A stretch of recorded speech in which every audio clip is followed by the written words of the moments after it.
Welcome. Time for another edition of Screen Test, an opportunity for you to see how well you can do against our contestants waiting here in the studio. But first of all, that question I left you with at the end of last week's programme. Can you remember I wanted to know the colour of the dress worn by the lady in the wheelchair? Let's have another look.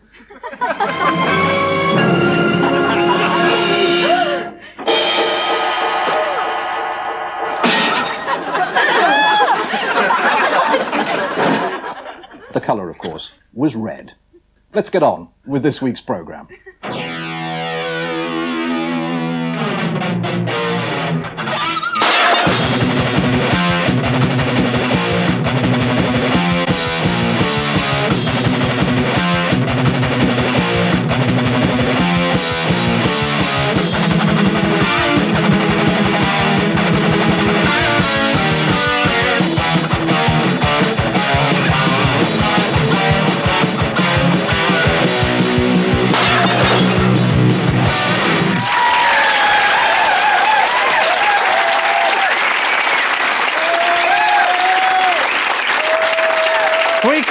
That's our Mondo tonight. The world of freaks on film. Sounds unpleasant, tasteless, unnecessary even. Well, take a look at that.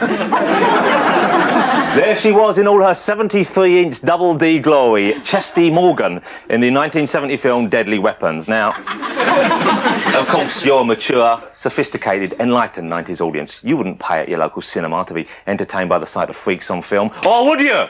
Yes, although we no longer use the F word to describe our cinematic heroes, they still stalk your local multiplex because you, yes, you want to see them, and filmmakers know that you want to see them. I put it to you, freak or differently muscled?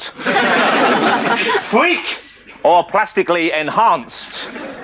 Freak or just challenged in so many ways?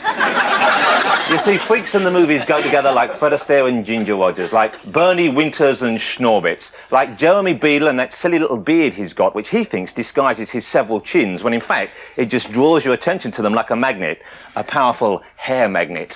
Yes, we may hate ourselves in the morning, but we love to look at the visually surprising. But let me ask you, who among us is perfect? Who can really claim to be normal? Look here, the scary dyed-hair woman. Not her natural colour, I assure you. It does not match all over the body. Recoil in terror, if you will, my friend, at Hail Caesar, the mighty curly-headed boy. It has an unnatural lift to it, I think you'll agree. And shake with fear and terror as you look at Dandy Man, middle-aged but dressing like a child, foolishly hoping he can get away with it for many years to come. Yes, my pin-headed children, freaks still walk amongst us. There are some words that were once used to describe certain groups of people that we no longer employ for fear of causing great offence. Words like pinhead, midget, Matthew Kelly. But on the other hand, there are some people that it's fun to offend. So please welcome a rancorous waste of skin and bone made up entirely of chemicals that would be better used as toxic cleaning products. Who else could I be describing but Stewart Lee?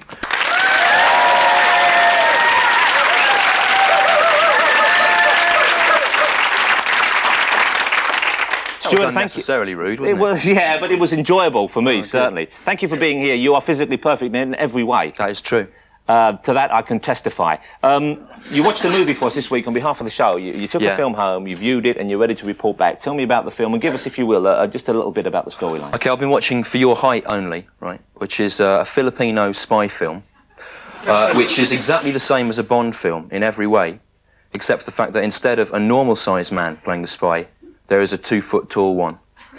And that's the unique selling point of it. Hence the title, For Your Height Only. Yeah, although I assume there must have been some kind of translation error, because that's not a proper pun, is it, For Your Height Only? If they called it, like, For Your Size Only, that would have sounded a bit like For Your Eyes Only. Yeah. Maybe that would have been quite good, but For Your Height Only... But bear in mind, a Filipino movie, they're not actually known for their film industry, actually, the Filipinos. No. But they are known now for their dwarf spy films. OK, well, let's have a look. Tell us, if you will, you've got the first clip you've chosen. Now, tell us what's going on here. Well, this is when the boss, Q guy, introduces the gadgets. Right. So it's like a Bond movie in every way, then? It has gadgets. I mean a lethal way. Except the gadgets are all shit. Then your little ring. Pop the little what's-it. You can't say that to a short person, pop your little what's it, can you? It's rude to say to a dwarf that the controls in his little ring as well. No, the hat, that looks like the sort of hat they wear behind Safeway's counter when they're selling you fish, doesn't it? It is like that, but it's much more dangerous than that kind of hat. And to your eye, that would be a headband, but that's Wing Wing's magic belt, I believe, isn't it? Slice of steel bars. I'd keep it handy. He's got an impressive figure. Now watch, this gadget. He's resistance. He subverts this one, he uses it wrong. That's what that does, that gadget, it does that. A real winner. Your gadget's 00. Huh? Yeah. Ah. You're a man of few words, I like that. Now he goes out and he's having a bit of a laugh with his gadget. He's mucking about a bit with his gadget here. He's a cheeky little fellow, isn't he? He is. Wow! So that's Weng Weng, who takes the Weng James Weng. Bond role. The name's Weng Weng. Weng Weng. Do you think being that size and dressing that flamboyantly, would that hinder you being a secret agent at all? Well, it does, because he can't go undercover very well, because once you've seen him, he tends to stick in the mine. And also, you won't see this, but he's got a habit all through the film, whenever he meets people, he introduces himself, he goes, "Hello, I am Secret Agent 00. It's a giveaway. But he's just proud of the fact he just wants to share his job with does, people. yeah, fair enough. The gadget that we saw at the end there, the glasses that enable you to see basically women with their clothes off, I'm not quite sure, is it clear in the movie how that helps you as a spy? Well, it's just a perk of the job, I think, really. Does it now affect it? When people say to you, who was your favourite Bond, do you feel you should include him in the list? Well, everyone's favourite Bond, the best Bond is always going to be Sean Connery. Certainly. But, I think Weng Weng's second now, definitely, over Roger Moore, certainly. You'd put Weng Weng above Roger? Yeah, I think Weng Weng's got more talent in his eyebrow than Roger Moore has in his Weng Weng. In his Weng Weng, yeah. I want to show you this clip from probably the most famous Freaks movie, the one that everyone's heard of, I don't know how many have seen, the film that was called Freaks, came out in 1932, directed by Todd Browning, and it was actually, it's a curious movie because it had a terribly hard time. It wasn't shown in this country till 1963, it was banned. It wasn't shown on TV till 1983. That fellow's called Johnny Eck. Most of these people were genuine circus performers, although they do look like the kind of people you see on Michael Barrymore's show when he goes out to the shopping malls. Yeah. They're his kind of people, in fact. So you see, monsieur, when I get a chance, I like to take them into the sunshine and let them play like children. That is what most of them are. Children. You see, that's really a poignant film. I mean, they're children. You wouldn't want to babysit necessarily, but and actually, it's a sweet movie, and it's a movie in which the villains are these kind of like supposedly normal people who are just vile, deeply unpleasant. And it's actually, it's a powerful movie. You seen that film? Yeah, I've seen that, yeah. So when you hear me prattling on like this, you just get very bored. Well, it's always interesting to hear how you're going to phrase it. So, yeah, banned for a long time, though, wasn't it? It was banned until, as I just said, until 1963 in this country. Probably because they were worried it was going to fall into the hands of people who would laugh at it.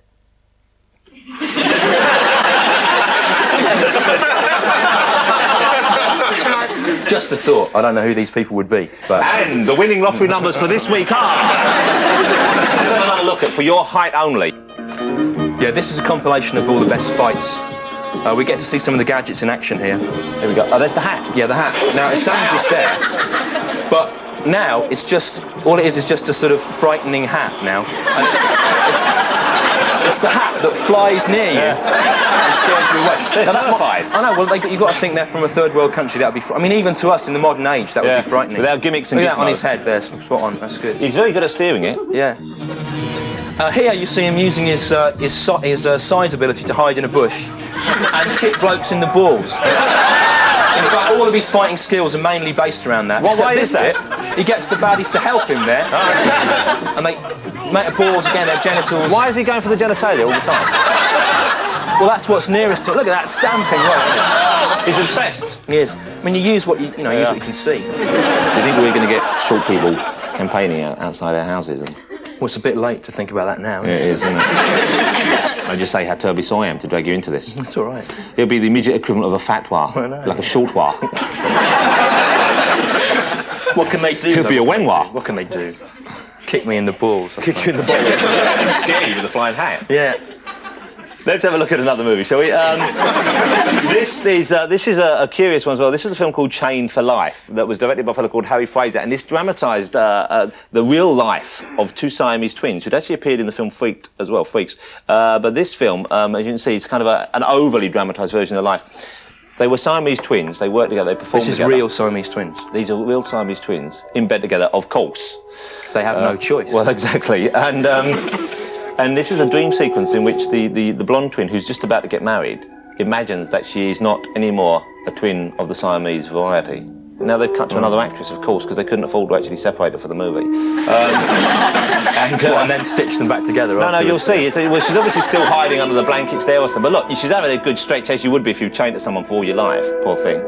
Now she goes out. First thing she does is check the garden. But you see, even though they're Siamese twins, their garden is immaculately well kept. Many hands make light work. You do the shrubs, I'll tend to the bushes. Okay. She's dancing around. You see, it's all in long shot because it's quite obviously not the woman. But when you come to see a close-up now, see if you can just tell how they did it. It's a fantastic piece of special effects. I doubt if you'll be able to tell. I'll have to point it out for you, I suspect. Just see that little bit of head appearing in between the tree there, you see? Here comes Mondo, her husband-to-be, Right. wearing a remarkable pair of pants. He's actually saying, you can't fool me, I know you're hiding your sister behind that grass. He's spinning around. Of course, he can't do this normally because he's got the sister hanging on as well. He'd need a friend. A friend who could run very quickly around the outside. It's no laughing matter. And now we have a beautiful shimmering lake to show it's a dream sequence, and then she's been woken up and the phone call isn't even for her, it's her sister, and she's really pissed off. Perhaps that's one of those 0898 dial a Siamese twin fantasy lines. Stewart, you're a wonderful man-child. Will you dwell and enjoy the rest of the show with me? Yeah, all right. Before we move on completely from you, though, you're not a Mormon by any chance, are you? Well, I am a Mormon, yeah. I was raised as a strict Mormon in a Mormon community. And I've always felt that there's not enough, cinematic catering for Mormons. Maybe not today, but way back in the early days of cinema, as I'm about to prove, Mormons were everywhere. Mormons commanded a very morbid fascination in the early days of cinema, not least because of their interest in polygamy and their fashion sense, which was alleged to have been the style later copied by the Ku Klux Klan. There you go, what a marvellous smock. In 1917, this silent movie, A Mormon Maid, aimed to be an expose of Mormon life and rituals. It shocked and fascinated audiences at the time, as did this 1922 silent classic, Trapped by the Mormons, which of course sounds terribly painful. It portrayed members of that faith as twisted fiends, luring innocents to their evil religious creed, something that Osmond observers like myself have long suspected. There she is, being lured. In the film, the evil Mormon elder manages to bring a dead woman to life as a demonstration of Mormon power. It's a trick that would probably get them more recruits than the Sunday morning knock on the door you get round our way. And of course, it persuades the heroine, Evelyn Brent, to postpone her wedding and enrol all her workmates. There they are being enrolled. It seems to give father a little bit of a shock, but we later learn that he has a pathological hatred of the Mormons. In the end, Evelyn discovers the miraculous rising from the dead was all a big con and that the Mormon elder wants her body as much as he covets her immortal soul. Luckily, her fiancé raids the Mormon temple with the police and rescues her from a life of polygamy on an estate in Salt Lake City, singing Crazy Horses while wearing white flares with spangles. What do you got? I've got right hand red. Right, There, I've got it. You haven't got it. I have, I've got it with my right hand. You can't possibly reach right hand red from right there. hand and I've got it, all right. Has he got right hand red? No. You have not got right hand red? I've got right hand Do you red. maintain you have it? Yeah. There is only one way to settle this dispute. What? Bring out the gimp. The gimp is sleeping. Well, we better wake him up, haven't we? Gimp! Bring out the gimp. Gimp! Hurry, gimp. Hurry up, Gimp, I'm dying over it. Gimp, I'm gonna move on. Gimp, has Stewart got right hand on red as he maintains, or as I suspect, it's nowhere near it? Yes, I have. Oh, none of that. That's an illegal move. Thank you, Gimp. Jonathan. What do you want, Gimp? Can I play? Get back in your box. Please. Get in the box. Get back in your box. It's very lonely in this box. Get back in your box, Gimp. I've got some baby oil. No, get back in the box. No, yeah, get back in the box.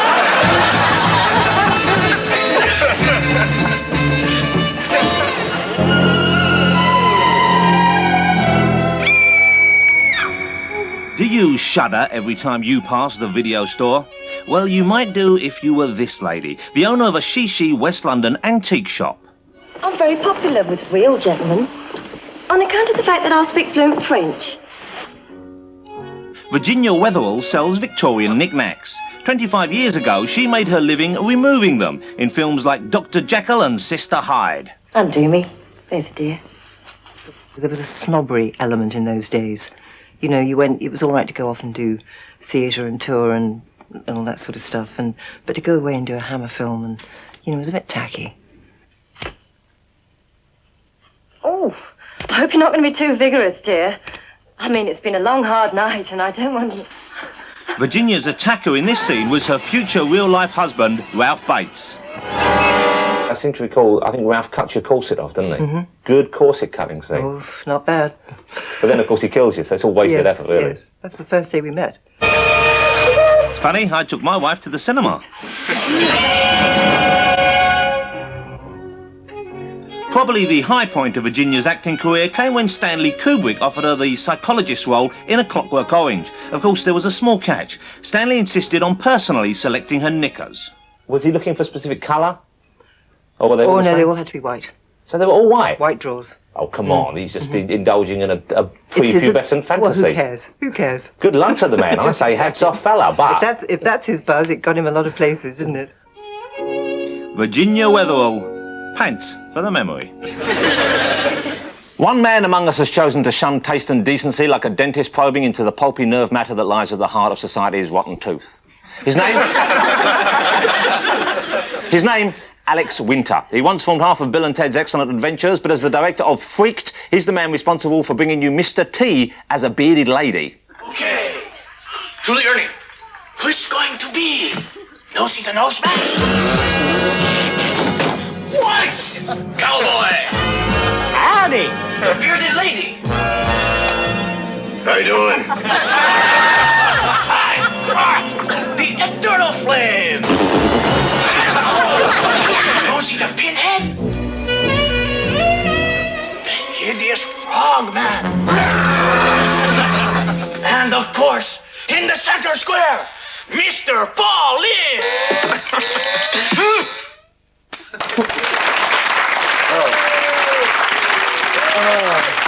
It's great fun. Yeah, it's fun for the whole family, provided they all have flipper hands. Yeah.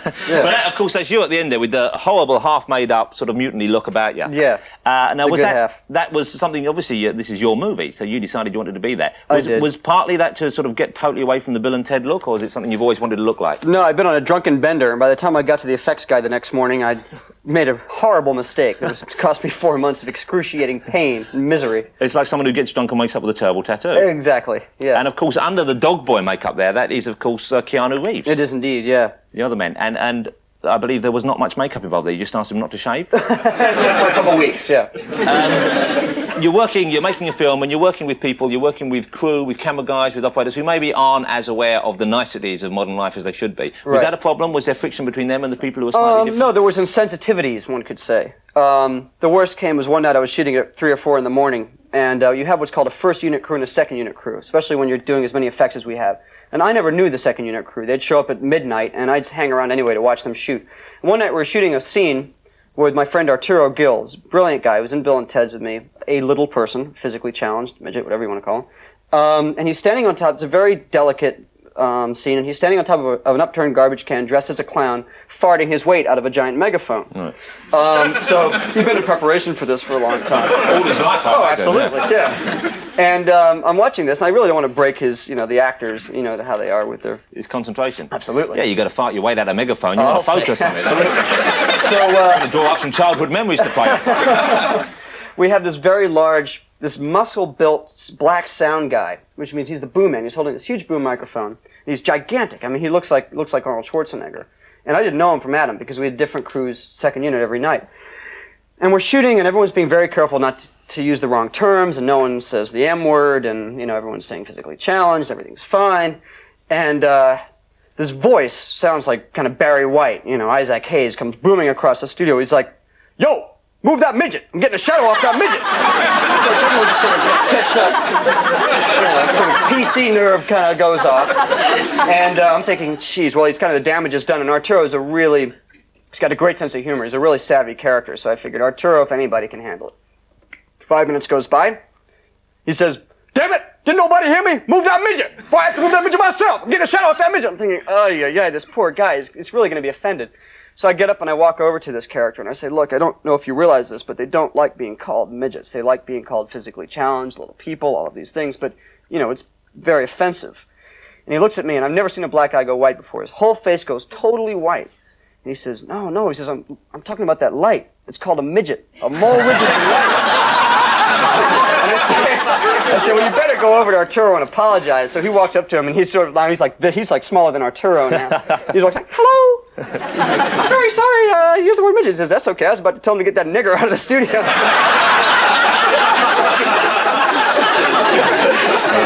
Anyway. So let me ask you generally about the movie, because obviously it's going to be about 5 seconds long. Hello. We'll leave that in. I wonder, why did you make the movie in the first place? What was it about a freak film as such? I mean, was it something... Huge financial gain. Yeah. Apart from that, which I wish you well with. Thank you. But it was just something, I mean, have you might seen be able to freak get movies? loads of rings like Jonathan. Absolutely, yeah. If you're lucky. Yeah. But did you like the idea of making a freak movie? Had you seen any of the freak films? Or do they still have kind of like freak shows of the old type in America? Well, I grew up in the Midwest, in the States, where a lot of the freaks, I mean, even people like you were talking about Johnny Eck or the Pinheads or the Siamese Twins, a lot of those people got very old and ended up doing the Southern freak show circuit. So I saw a lot of those people, and I made the film, a friend of mine named Tom Stern, and both of us had a real fascination with freaks and carnivals and things like that. Of course, we'd always, the Todd Browning film is a classic, and all the old great freak films. So you would go and see these freak shows? Oh, absolutely. But would you contemplate, would you think, I could have a boyfriend or girlfriend who was not as me? Well, I'll tell you, I mean, when I was directing Freaked, I wanted to follow in the great footsteps of all the other directors who had sort of nailed their leading ladies.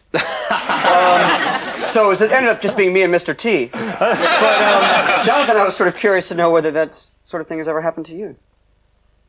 Well, I don't really want to talk about it. Well, I've read about that. I don't want to talk about it. Daily Star. Can't we just drop it, please?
I went through a lot of trauma myself in this department.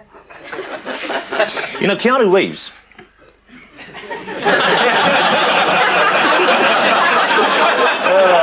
It's no good to delude yourself and evade the past. Let me ask you again about Freak, because it's kind of it's getting a cult following. It's got a kind of following of people, and I enjoyed it immensely. Do you think that why is there's such an interest in movies which are offbeat, which are outside of the mainstream?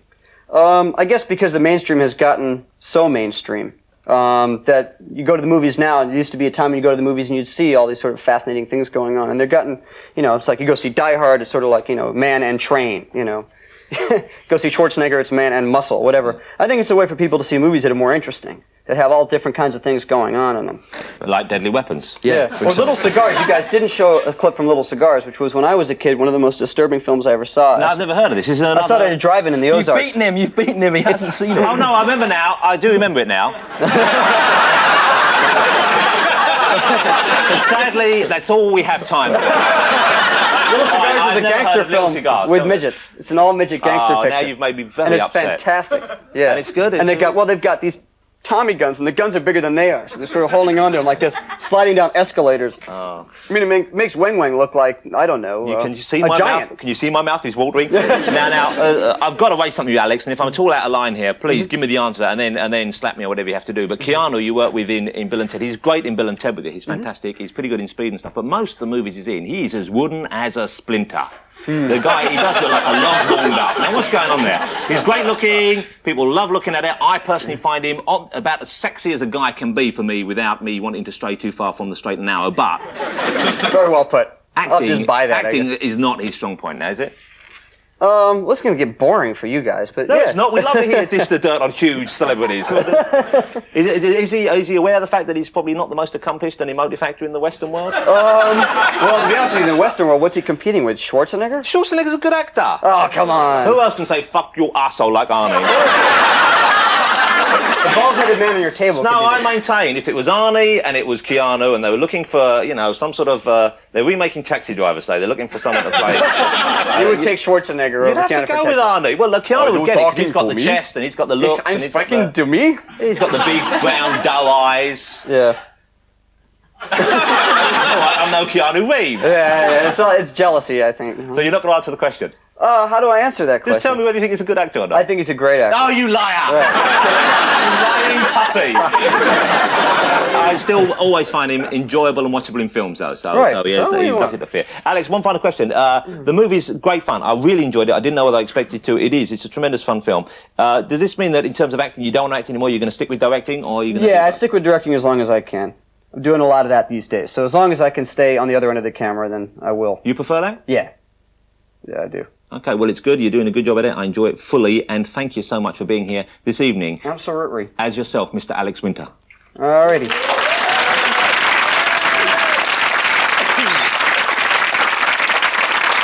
And thank you also for appearing on such a worrying programme without using an alias, Mr. Stewart Lee.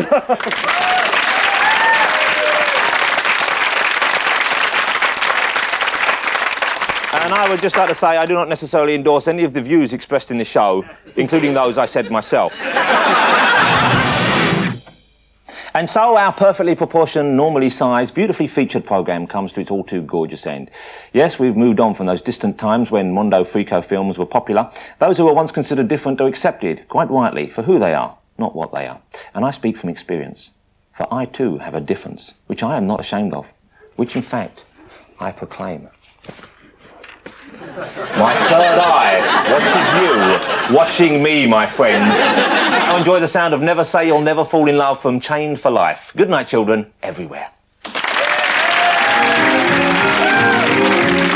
Never say you'll be the kind to ever keep one sweetheart on your mind. The kind that say they don't fall the hardest of all. So never, never, no, never, never, never, never, no, never, never, never say you'll never fall in love.